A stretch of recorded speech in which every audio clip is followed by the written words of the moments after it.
Hey there, everybody. Welcome to another episode of Classic Gaming Brothers. I'm Seth. And I'm Zach. And we are the Classic Gaming Brothers. That's right. We are the Classic Gaming Brothers. Happy New Year. Happy New Year's. This is our first episode of 2026. This is our first episode of 2026. This is when we record across the entire year. Yeah. The time that my voice leaves my mouth, it's 2025. And the time that my voice enters your ears, it's 2026. I think that's time travel right there. It is. It is time travel, at least for the sound of my voice. Yeah. Eat that, Einstein. That's true. All you had to do was record something in the past and listen to it later. You never thought of it. He never did. Though Alexander Graham Bell might have. Yeah.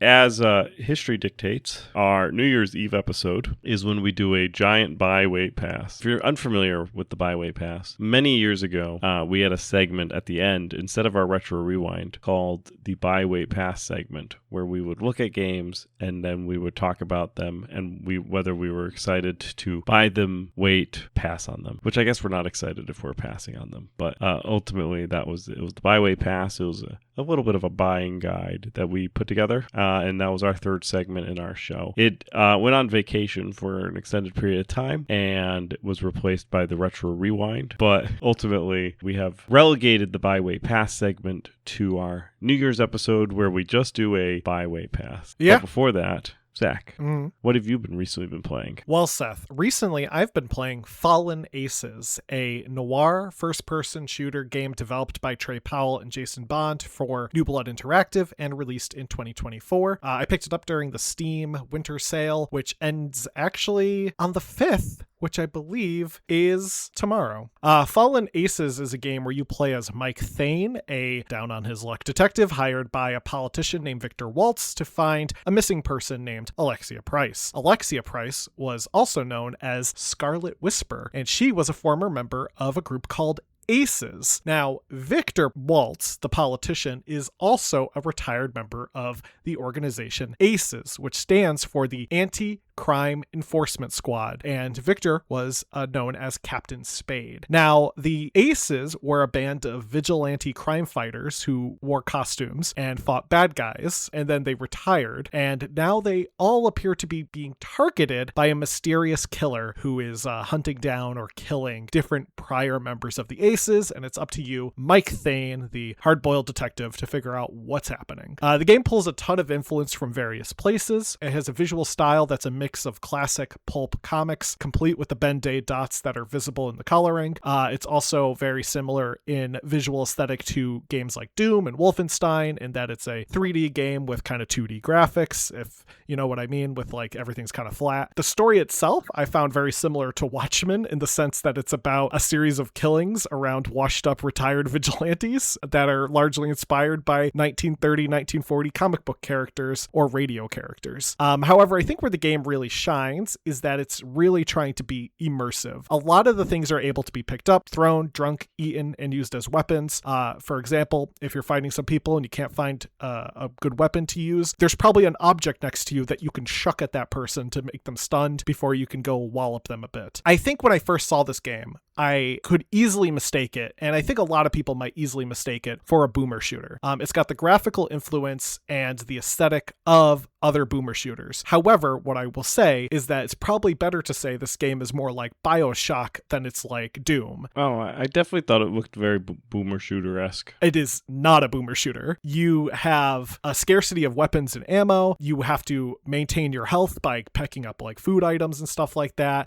There is information that you can gain by reading logs and documents that people leave behind, environmental storytelling. I thought you were going to say there was information that you can dial, like there was an old school cheat Oh, that'd system. be cool. That'd be cool. You can call it. No, not that. The game also heavily allows you to use stealth to your advantage. For example, you can use the lighting system where if you turn off all the lights in a room, you are less visible. So if you turn off all the lights in a room that you enter and people are looking around for you, you'll be less visible in the dark than you would be in the light. You can can pickpocket goons if you want to take anything from them. Again, you can just throw random things at people. It's really an immersive game that really is designed to feel like you're in the world that you're in, though has a kind of cartoon boomer shooter aesthetic. The gameplay is nowhere near a boomer shooter. You're not going to be loaded up with a bajillion bullets. In fact, when I found my first gun, like an hour into playing this game, I only had 6 bullets for it, and the next clip I had took up an inventory slot. So you only have 3 inventory slots starting up. So I could hold a gun, a second clip of bullets, and maybe a med pack, and that's it. And when you use up your bullets, you can use your gun as you can hit people with it, but then it has durability, because all weapons have durability in this game. And it really does a good job at trying to be kind of a mix of difficult while also being fair. I think it's really great. I do think it's tough. I'm playing actually on the easier settings, and I'm currently getting my ass handed to me in chapter 2 because there are a ton of snipers. Though I'm teaming up with this guy whose name is Nightwave. He kind of looks like the classic radio character The Shadow, in that he wears a trench coat and a big hat, though this guy has goggles. And Nightwave is a sniper, so he just perches in a faraway location and talks to me on his radio and shoots people when I tell him to. And it's just a really cool game. Overall, I really like it. I'm excited to play more of it and see what else is to come. It's currently only episode 1 of an episodic game. I think they're due out for an episode 2 later in 2026, or I don't know when exactly, but I think they've been teasing it. So yeah, that's Fallen Aces from New Blood Interactive. That sounds a lot of fun. I think you would really like it, Seth. It feels like a game. I was playing it. I was like, this game feels like a game up Seth's alley. So that's Fallen Aces. Seth, what about you? What have you been recently playing? Well, recently I've been playing a game that you've also recently been playing that has not been Fallen Aces, and that is the game Vane. Vane is a post-apocalyptic survival multiplayer sandbox game where you have to gather supplies, explore buildings, defend your base, and rebuild society. Try to rebuild society, and you can do it with friends. It is being developed and published by Ramjet Studios, which is a studio of 2 people, and they tell you that every time you log into the game, there's a little announcement that says, "We are a development studio of 2 people. We are trying." And it released in early access in October of 2025, specifically right at October 24th, to capture that spooky audience. And I found it from a YouTube video that was served to me, and I said, I've never watched this guy before, but he looks like he's playing a game. And it was like the 3rd or 4th game in a series, and I booted it up and I started watching it, and I was like, what is this game that he is playing? So then I went back to earlier games in his series and started watching Vane. And it was just intrigued me, the amount of depth that the game has. There's just so much going on in regards to even just like the way when you build your character and what you like, your profession gives you different starting equipment that has a dramatic impact to the entirety of the game. Like, so for example, my character is his name Neil Gardner, I think? Yeah. And he's a criminal, and we're not sure what his crime is, but he started with lockpicks, which was great. Zach's character's name is something like John. Yeah, it's John something, and he was a conspiracy theorist. It's a conspiracy theorist, and you started with some other stuff. And then we have our third friend, who's actually the designer of our great logo, and he's playing a cook. Yeah, and he has a cook outfit, so he wears the big hat. Cook outfit. Yes, he wears the big hat, which cannot fit in any of our cars because the game is a little janky. And we drive around in our Chevy Blazer. Like, we jam out to tunes, driving around in our Chevy Blazer, occasionally stopping to get supplies, and going back to our base, which is occasionally on fire because our cook decided to use a campfire indoors. A lot of fun. I think it's a little bit more fun with playing with friends. There's a lot of different elements that are in the game that you need to kind of manage. So, like, you could become sick, tired, sleepy, hungry. If you want to eat something and it's in a canned food, you have to open it with a cutting item. Then you can eat it then you can eat the contents. You can't eat the contents if it's in a can without opening it. If you go to your car, you need to like maintain the oil, the gasoline, the various different components of the car can get damaged. So like Zach and I recently replaced a chassis on a car. You can change out the car air filter. Like, you can change out the electrical components. You go to your base, you can change out your electrical components. We wired a a soda machine into the electrical grid of our base, and we were able to buy soda from it with using money that you find, because there's still money around, but it's only used for like vending machines, which is pretty cool. It's a really cool take. The zombies are kind of slow and dumb, but they definitely can get an upper hand on you. We've had them sneak up on us a couple of times. You get exerted when you're fighting, so if you can get a little cocky and try to take on more than you can, and then you end up getting killed. Your friends can also just run over you with a car, or you can get gored by a boar in the middle of nowhere. There's definitely a threat of death, and then you can respawn, and you have to go back to get all of your stuff, or you can lose it all, which I think Zach lost all of his stuff at one point in time, so you have to be safe with storing it. I was reading, if you don't properly store your stuff, you can lose up to half of your inventory. Oh, yeah. And then, so you have to store it not only in your base, but also you have to store it properly on your person. There's things even down to the point of like, you can open your cell phone, you get a map, and on the map, it will give you GPS coordinates. And then if your battery will run down, and then eventually the battery will turn off. And so then you have to find more batteries or turn your phone off regularly. But then if your phone's off, you can't use a map, but you can find regular maps. Then you're looking at the regular maps, but there's no GPS, so you have no idea where you are. But yeah, so overall, Veins is a fun, enjoyable, albeit like janky kind of zombie game, but Zach and I have been playing it, and we've been having a lot of fun. Yeah, I really like it. Well, to get into this episode, we're going to do exactly what we mentioned. We're going to talk about some upcoming games that we are excited to either buy, wait, or pass on. Now, to be frank, when I put this list together, I don't necessarily look for games that I don't want. Like, I'm looking for games that I think look exciting or cool, that are upcoming. It's a lot of games that mostly just stuff that we're excited about, and we're either going to either buy them immediately or wait until they come on sale.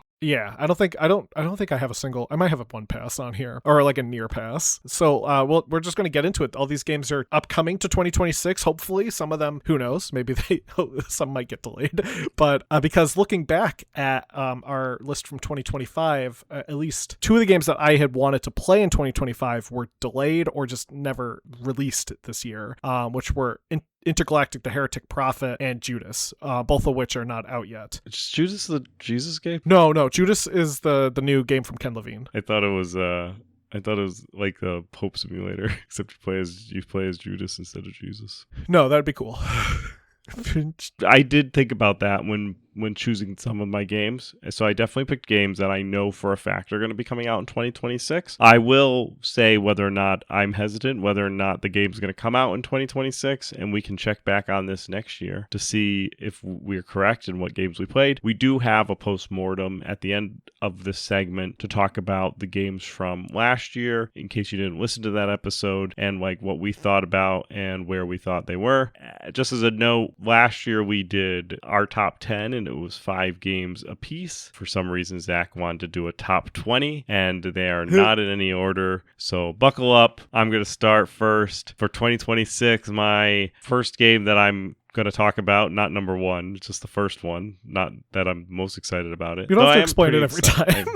Well, I'm going to explain it every single time. This is number 2, not the number 2nd, but also the number 2, just the 2nd. Anyway, Warhammer Dark Heresy. It's coming out in 2026. It's being developed and published by Owlcat Studios. They are planning on launching in 2026. They have a lot of the game already made. They've released a lot of games. I'm not like concerned that they're going to miss a deadline. And in Warhammer Dark Heresy, you play as an acolyte leading the Inquisition in another party-based story-driven CRPG, which is what Owlcat kind of, I won't just say churns out. They just make a bunch of these games. They have all the Pathfinder games that they've done. They have Warhammer Rogue Trader, and now they're going to have Warhammer Dark Heresy. So it's cool. They're really embracing the CRPGs. I like them. They are sometimes a little overwhelming in regards to like amount of things that you could do. It's funny because sometimes I feel like games are a little too simplified for me, and we can actually have a good example of that later on in the episode about a game from last year where I felt like it was a little bit too simplified and could have been more grittier. A lot of the Owlcat stuff tends to be overly complicated for me, and so then it's like, please get this ability. It gives you 1% bonus on this one thing, and then if you stack this with 400 other abilities as you perfectly tree out your character, then you'll be able to easily defeat every everybody. And so like when I restarted Rogue Trader, I just found character guides and I've just been building off character guides, made the game a lot easier, a lot more enjoyable, because Owl's Cat Studio like combats can be tough, and like they can be tough to get through, so you need to have a really good group to get through. And I'm assuming Dark Heresy is just going to be equally as tough. I also really like the Inquisition from Warhammer, and based on what I've learned from the game so far, it sounds like you could just make choices for the Inquisition. So like if you walk up and an NPC is like, I'm greeting you at the landing pad, you could just be like, you're a heretic, and just kill them. And so like I think having that level of freedom, I'd like to see what Owlcat does with that level of freedom. But it kind of gives me Tyranny vibes, and if I could get a game that is similar to Tyranny, then I am super okay with that. Rogue Trader doesn't give me Tyranny vibe because you're kind of in charge, because you're the Rogue Trader, so you like you're like kind of like the king of your own world, and you really don't have to pay attention to anybody, and everybody respects you because you live on your ship, and your ship's like a floating city. Where hopefully this game you're more like kind of like representing the Inquisition, and thus can do some more like, oh, I have to do this because it's my job. Right. Yeah, makes sense. Well, one of the games I'm excited for coming out hopefully next year is Dungeons of Dusk, developed by 68K Studios and published by New Blood Interactive. Dungeons of Dusk is an RPG dungeon crawler based in the world of the first-person shooter game Dusk, which is a game that I really like from New Blood. It kind of plays like Quake. However, this appears to be a game heavily inspired by Doom RPG and Doom 2 RPG, which were two of my favorite RPG games that I've played, and I have played them a while back and talked about them on the show.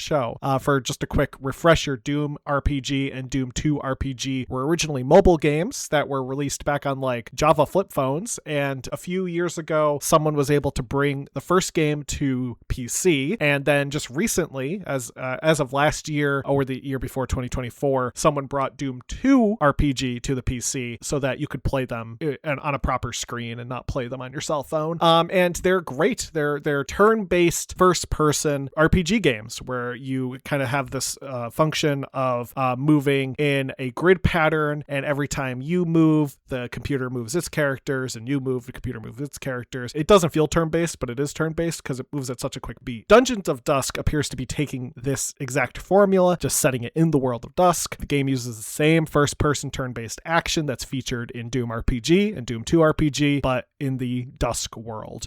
This may be like a immediate grab for me, depending on like what I see in terms of early reviews. I'm just really excited for it, and I was a huge fan of Doom RPG and Doom 2 RPG, so I'm really excited to see how Dungeons of Dusk plays out. It looks like they're going to be following the same formula, so I'm excited to try it out. Yeah, and I maybe should have said that. I didn't say that in regards to Dark Heresy, but it is most likely an immediate buy, if not a fast follow buy, depending how I'm feeling about like where I'm at in Rogue Trader and whether or not I just want to jump into doing Inquisition stuff. So like, yeah, most likely it will be a early buy for me. So next up for me is another Warhammer 40k game.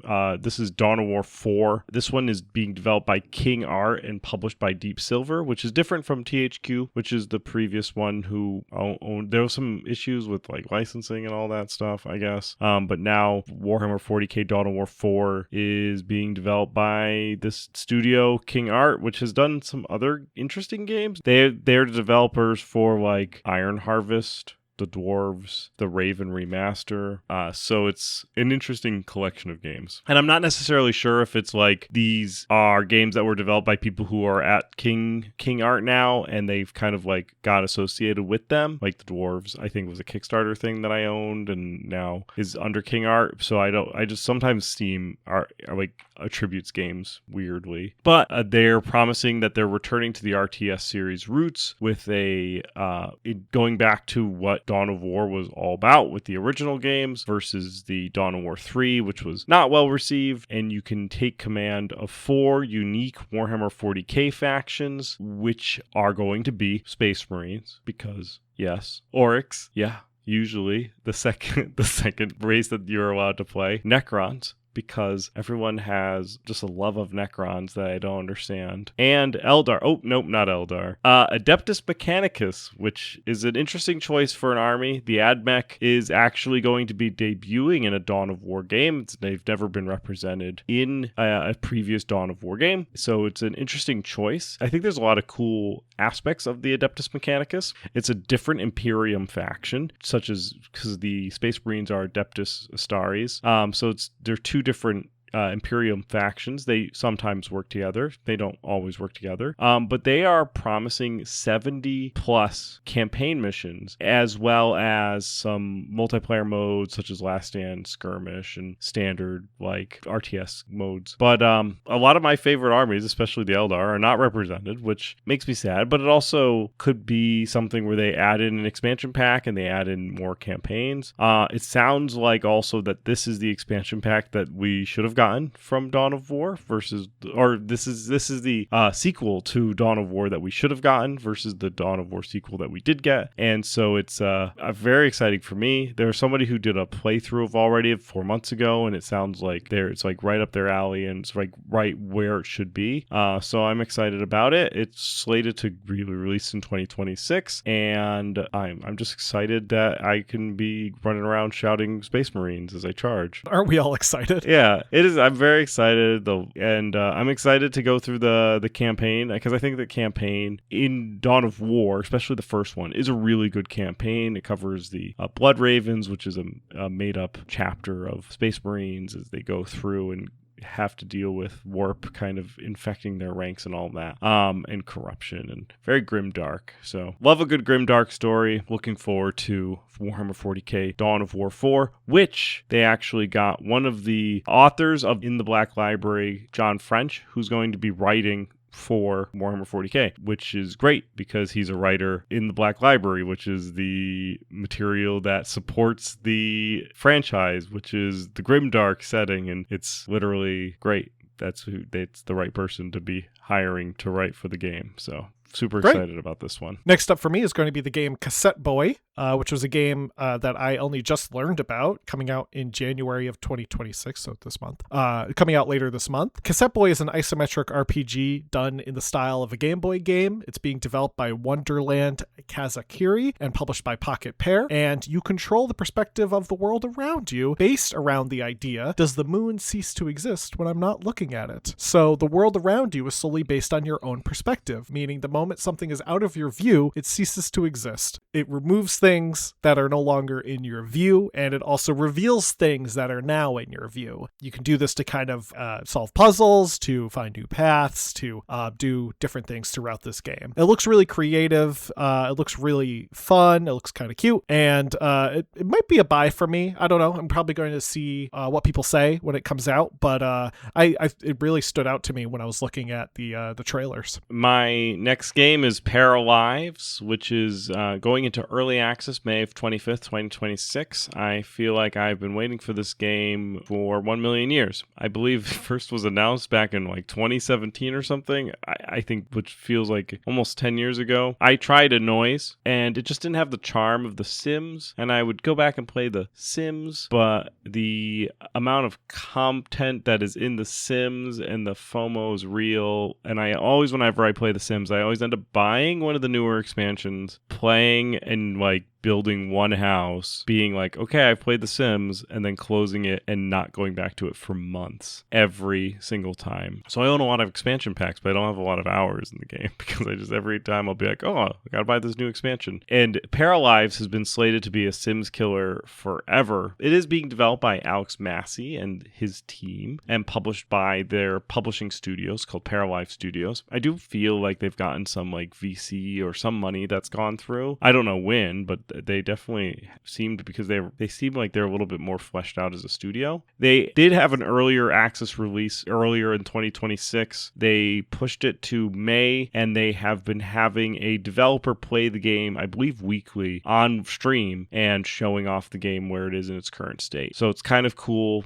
I think they're doing everything right. They're just slow in regards to like, I just want this game to just come out. I know if you push people, then games get released with bugs, but and your save games are never be able to save again. But the Paralives, I think, looks like it's been in the running and is definitely a buy for me in regards to is definitely a buy for me for Paralives. As soon as it goes into early access, I want to try this game out. Cool. Next up for me is City Hunter, due out in February 2026. Now, City Hunter originally was released back in 1990 on the PC Engine in Japan. It's a game based on the serialized manga of the same name that ran from 85 to 91 by Tsukasa Hojo, which was also adapted into 2 animated films, various live-action films, including one with Jackie Chan, and a K-drama series. City Hunter, the game, is a platforming side-scrolling action shooter where you play as a character who's called a sweeper. Sweepers in this world are basically private eyes / hitmen,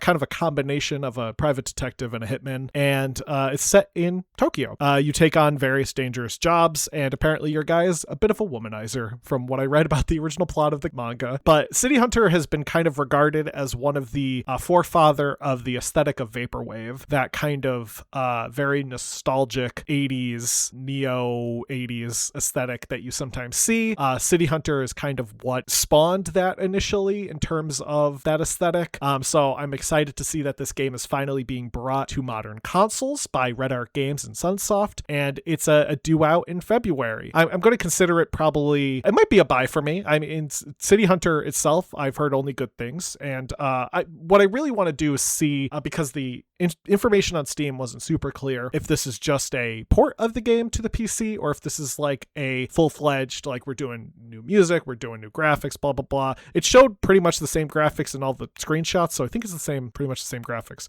But I know Steam has a tendency to be like, we're bringing this game to the PC, and it's just like bundled in an emulator. So if it's like a proper port, then I'll probably pick it up. If it's just a game wrapped in an emulator, you could just figure that out on your own. Yeah. Well, it's like Clock Tower was released on Steam as Clock Tower Rewind, and it's literally just the Clock Tower game in an emulator. Like that's and sometimes companies like Sega take all of their games off their emulators and take them away. Yeah. I do really like in this City Hunter the really blocky outlines that people have. Yeah. And it's like it's like a color that is just like really thick outline. And it has like a really like almost, it kind of like the characters just have that feeling of like almost a little bit just about muddy. Like they're almost muddy. It's just like it's like a softer pixel art. Is more like what it looks like, because they have thick outlines, but the outlines are like not like, they're not black outlines, they're like multicolored outlines based on the character, so it kind of softens them a bit. Next for me is a game that's actually I went and found, and one of the reasons it will be released in like 6 days after this episode comes out, 1/12/26. It's Confidential Killings, a detective game. It's being developed by Bran and Lorenzo Boni and published by Surefire Games. It's a Hollywood detective game, and it looks like it is done in the Godot engine and kind of done in the style of Golden Idol, where there's like different vignettes that you have to explore. It looks very similar to that, where you go to like the murder scene and you have to go and investigate the murder scene, figuring out what it is, and getting like the Mad Libs words throughout the murder scene to be able to reconstruct what happened. Looks like they're doing that, which is interesting to me because I'm kind of excited to see how a different studio handles the game mechanics that like the Golden Idol folks have done so well, and they've released so many games, and I've really enjoyed the Golden Idol games. So I'm pretty excited about seeing a different studio take on it, and kind of have like, I feel like the Golden Idol, they all kind of beat to the same drum in regards to the overarching meta story. There's like 3 main meta stories that run through the Golden Idol games, even into the newer released game, so this will be an entirely different studio, different eyes, different different story, which will be kind of exciting. I am cautious in regards to this one, mostly because there's no Space Marines. But it's more so that I may wait to just let the reviews roll in, and if they seem like it's like this game is just like if you like Golden Idol, play this game, then I'll probably pick it up. Let's see. Next for me is actually kind of an interesting game. It's Quarks. That's going to be released for the Apple II. The current timeline for it being released, as I assume, sometime in 2026, though I didn't hear in his video when it's actually due to be released. This is the newest game from David Murray, aka the 8-Bit Guy on YouTube. I really liked his last few games that he's produced. I've played both Planet X3, Planet X16, and Attack the Petsky Robots on a variety of consoles, and saw that he was porting his newest game, Quarks, to the Apple II. Quarks is a puzzle game similar to Columns. He developed the game for the Commodore PET, the VIC-20, and the Commodore 64, and someone is coming along and doing a port to the Apple II. Now, I have an Apple II, so I'm always excited when new Apple II games come out, and hopefully the Apple II version will be sold on his website, because I'd love to pick it up either as a digital copy or as a physical release. It looks fun. I like puzzle games. They seem pretty straightforward, and it's always good to have more games for my Apple II that I can play. So that's Quarks, and it's due out sometime in 2026. So I wanted to mention Solasta 2, which is coming out in March of 2026, being developed and published by Tactical Adventures, and is set in the Solasta world, which uses the SRD rules, which is the open licensing rules from D&D. So very similar to like Baldur's Gate 3, because they were officially licensed, so they were using licensed rules, whereas Solasta is using the SRD, which is open license rules, which are very similar. There are just certain monsters that you cannot use in your game without the license, like a Mind Flayer, I'm pretty sure, or a Rust Monster, because those are creatures that are 100% owned by Wizards. Solasta's in their own world, and it looks like they're taking some inspiration from Baldur's Gate 3 for this game, where the earlier game that I was playing has the Solasta 1 was more of an isometric and like Baldur's Gate 2, Baldur's Gate 1 type of style of game. I honestly couldn't really get into the first one. I played 4.5 hours. It did not leave that big of a notice for me. But yeah, I played 4.5 hours of Solasta, or let the game run for 4.5 hours.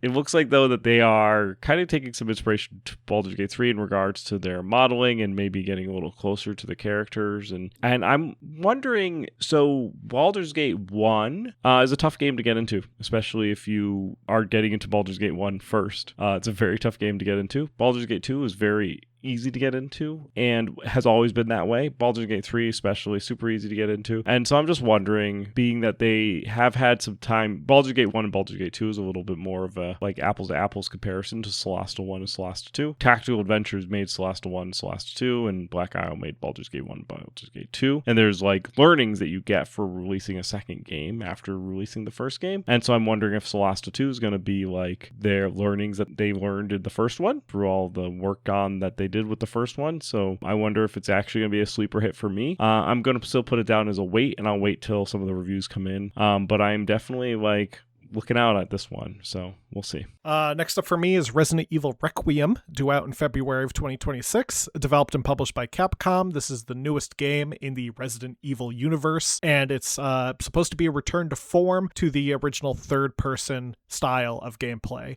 though I think it does mix up with some of the first-person elements that they've introduced in the newer games like Resident Evil 7 and Village. The game is set in the remains of Raccoon City and features a new character by the name of Grace Ashcroft, who is the daughter of Alyssa Ashcroft, who was originally in the game Resident Evil Outbreak for the PS2. Grace is trying to figure out what happened to her mom, and she teams up with an older Leon Kennedy. It's, again, due out in February. It looks really cool, looks creepy, and it's probably a buy for me. I love Resident Evil. I still need to play through like all of 7 and 8, but I have them, so that's probably going to be what I do before I get Requiem, but I really like Resident Evil as a game series, so I'm looking forward to picking up this new game. For the next one one coming in is the Vigilante Diaries, which I believe is coming out in 2026. It's being developed and published by Out of the Blue Games, and it's a narrative-driven role-playing game where you assume the role of a masked vigilante, and you go through his diaries, and you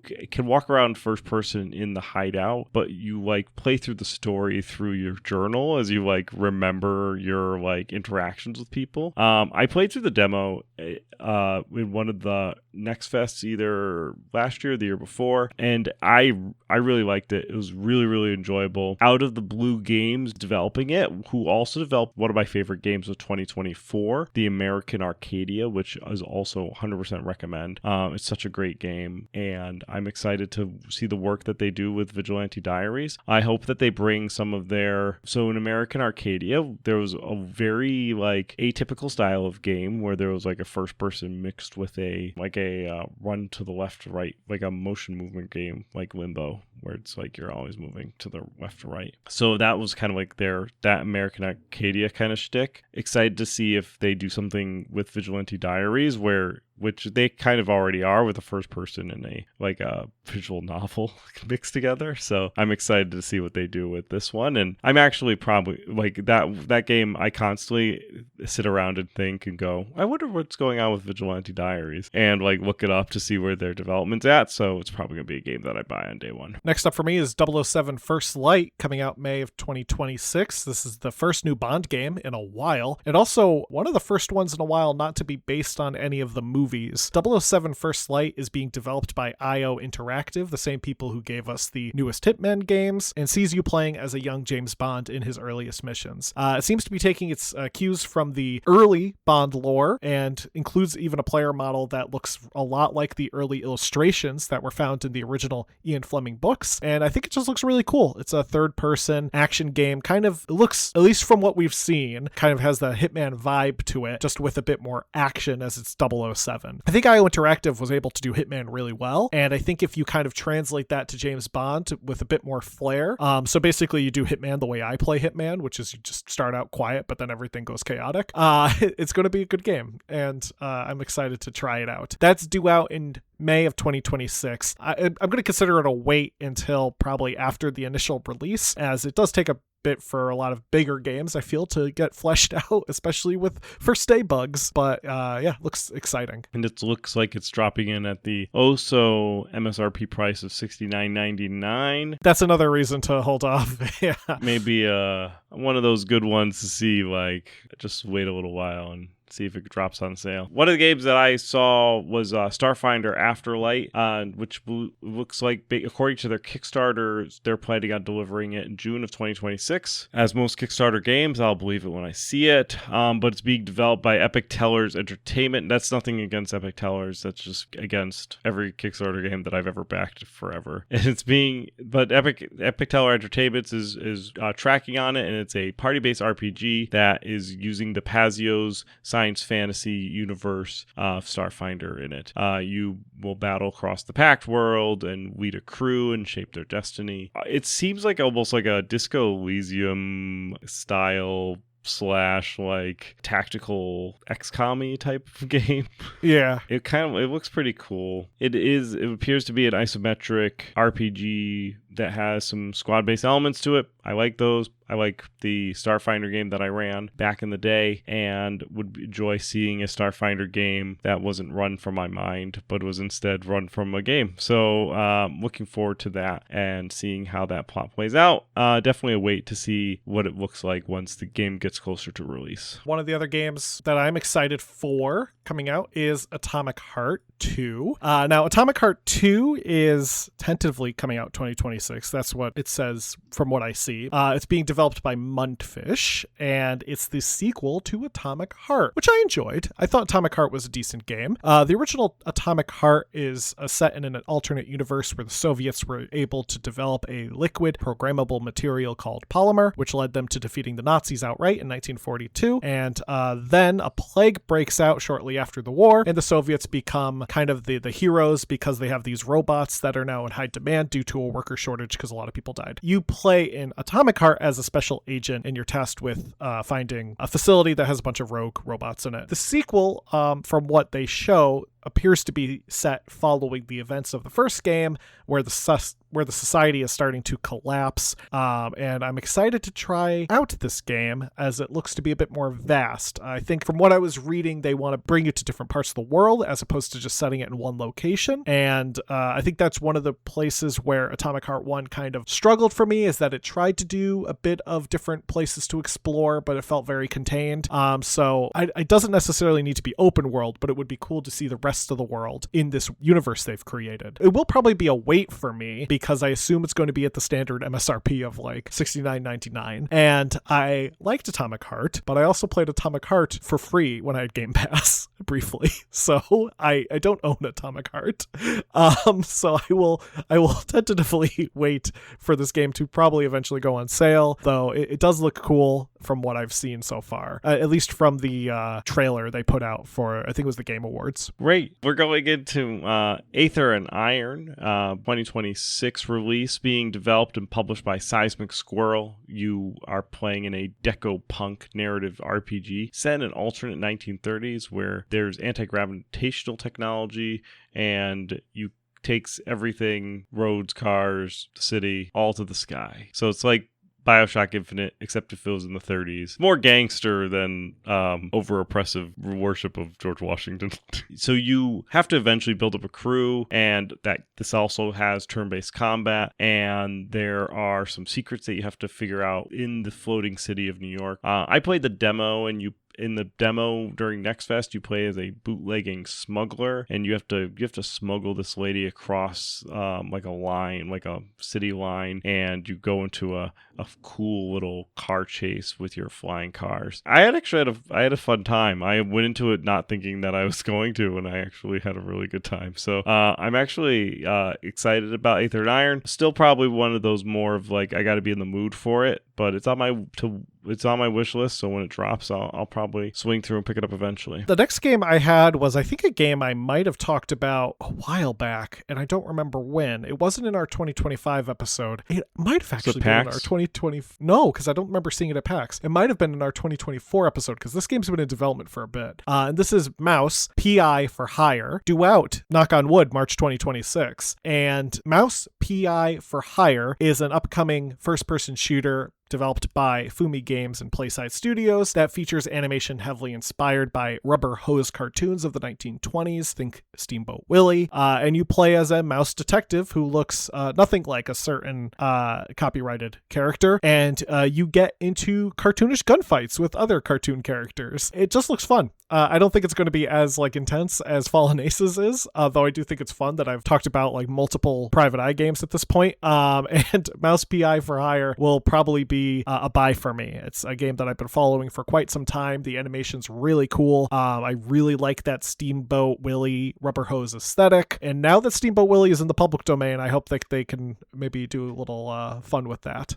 There's a game called The Untethered Void, which I believe is coming into release in 2026, but I may be wrong. It's being developed by Credulable Interactive, and it's talking about artificial intelligence, and it's very much like you are playing an adventure game where you are the AI and you're like a robot man, and it's very much in the style of H.R. Geiger in regards to the art style, and it's very dark, and you're like exploring things. It's isometric and feels like Stasis. Love Stasis. It's a great game, and I only play horror games as isometric horror games. So I feel like if I need a horror game that's a little sci-fi, Untethered Void is going to be that horror game. If not, it's going to be a wait. But it looks kind of cool and kind of spooky, and with the whole H.R. Geiger like tentacles, like sci-fi stuff, and like just the faces that are very like the masked faces of the AI and stuff. Looks kind of cool. Yeah. It does look cool. I looked it up too. Next up for me is Star Wars Galactic Racer. This was kind of a surprise for me because if you told me we would be getting a new racing game set in the Star Wars universe in 2026, I would be really surprised. Though it looks a lot of fun, at least from the just quick bits of footage we saw. I don't think we've actually seen any gameplay footage though. I think it's only been pre-rendered stuff. But the idea of it, I like the idea of it. Developed by Fuse Games and to be published by Secret Mode, Star Wars Galactic Racer is set in the early years of the New Republic, post Return of the Jedi, in the Outer Rim. You play as a racer in the Galactic League, an unsanctioned syndicate-run racing league, and it looks to be taking a lot of influence from that classic N64 pod racing game that everyone knows and loves. But instead of pod racers, you have different vehicles. Like I saw a clip of someone just riding around on a like a speeder bike. The trailer does tease that Sebulba is back, and he's still racing all these years later. He's like old Sebulba, but it looks cool. Will probably be a wait for me because I don't expect any Star Wars game to release in quality on day one these days. But no offense to Star Wars, a little offense to Star Wars. But yeah, probably wait a bit for it to kind of like pick up steam after it releases and see how it is and see if they patched out any of the, I assume, first day bugs and go from there. And then my last game for what I'm excited about in 2026 and whether I'm excited to buy, wait, or pass on it is The Life and Suffering of Prince Jarian, which is being developed by Skizmia Games and published by 101XP. I believe it's coming out in 2026. It looks like they've got a demo, they've got early access where you can request to join, and it's set in the same world as Life and Suffering of Sir Brant, which is a cool story told through like a storybook where you select how your character evolves throughout the world and what paths they take, and they can go religious, they can become like a priest, or they can become like a law officer, they can join the military, they can just be a vagabond. So this gives you a lot of options, and the story unfolds differently every single time.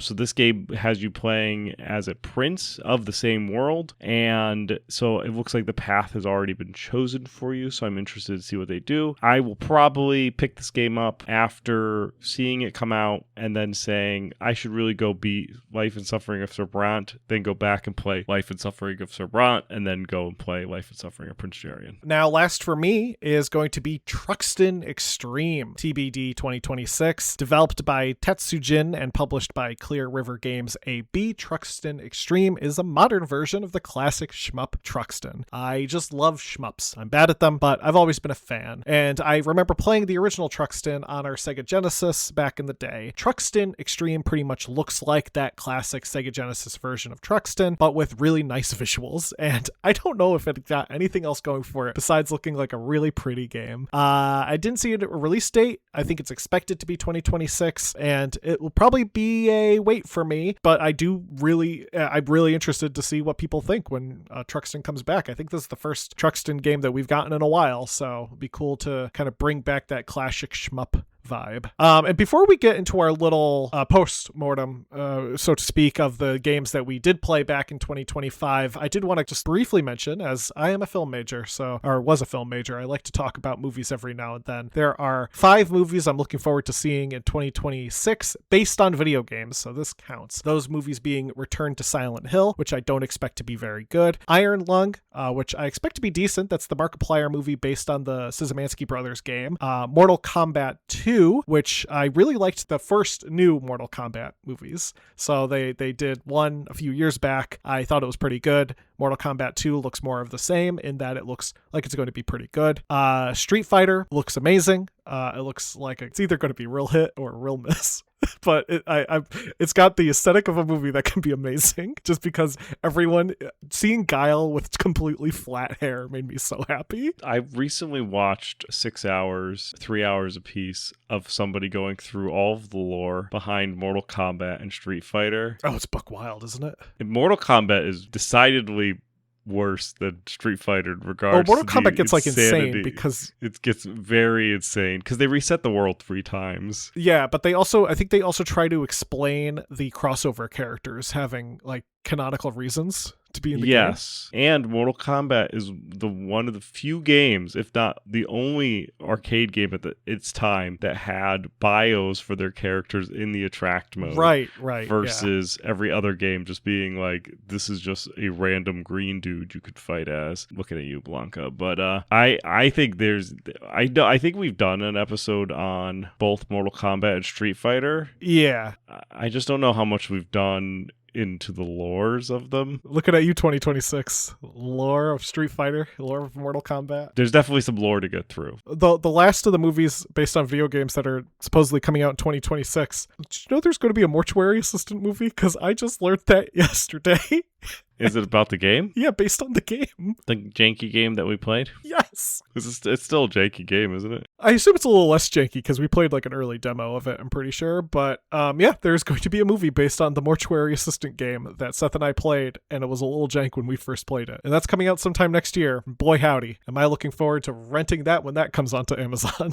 Getting into our, we'll just do kind of a quick summary, I think, of our, because this episode has gone on a decent amount of length, but we'll get into kind of a postmortem of sorts for our 2025 games that we played. Really, I played a lot of games in 2025, but when looking back at our episode that we recorded at the end of 2024 with the games that we wanted to play in 2025 or were excited about buy, waiting, or passing on, I only ended up playing 2 of the 5. I played Dune Awakening, which became a pretty big game for me. I really liked it at the time when it was just due to be released. I think I said that I was not super into MMOs, which apparently worked out because Dune Awakening is not really like an MMO. It's just online. And I really enjoyed it. I thought it was a pretty decent action scavenging survival game. I did, however, fall a bit out of it recently. I got a bit fatigued of it. I just found myself only logging in to make sure I didn't lose my stuff because you kind of had to log in every so often to like pay your taxes and to recharge your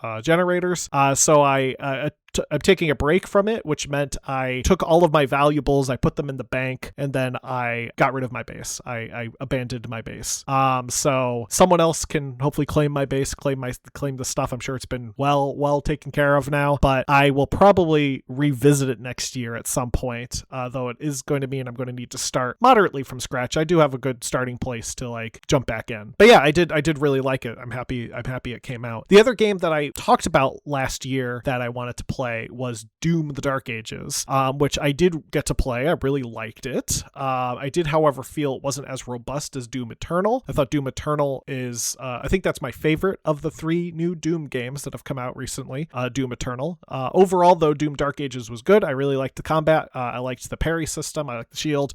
Just pretty good game overall. The other 3 games I talked about, which were Intergalactic, The Heretic Prophet, has not been released yet. Judas, the new Ken Levine game, has not been released yet. And Mafia: The Old Country, which I didn't know had been released yet, it has been released. It's been released since August, and I just never knew about it, or I've just forgot about it, and I decided I didn't buy it. So, but you did know about it. You bought it for me. I did. No, I didn't buy you Mafia: The Old Country. Yes, you did. I own it. I did? Somebody yes, you bought it for me. I don't remember buying you Mafia: The Old Country. You bought it for me in October. I didn't buy you anything in October. Why would I buy you something in October? Or I installed it in October for my birthday. Did you buy it for me for my birthday? Did I buy it from you for your birthday? That's really Yeah. funny. If I bought it for you and just immediately... Let me see. I can figure out exactly who bought me my game. I mean, I can too. I can go look at the my store history, view purchase history. I did buy you. I bought you Mafia: The Old Country and Peak. You did. I installed Mafia: The Old Country. I don't know when you bought it. I installed it in October, so. I bought it. I gave it to you on your birthday. Oh, okay. So I but you were, installed it in October. You were traveling. Yes, I was. And then I installed it in October, and I have not booted it up. That's really funny. So technically, I think if we still have our Steam friend family thing, you could probably still play it. To go over the 5 games that we talked about in 2024 to go into 2025, I had Outer Worlds 2. I bought it immediately and have been really liking it. At this moment, I'm kind of mad with it because I had a save game issue, which I lost about 2 hours worth of progress. So I'm like, I was just getting back into it, and then I couldn't save my game, which is frustrating when you need to go to bed.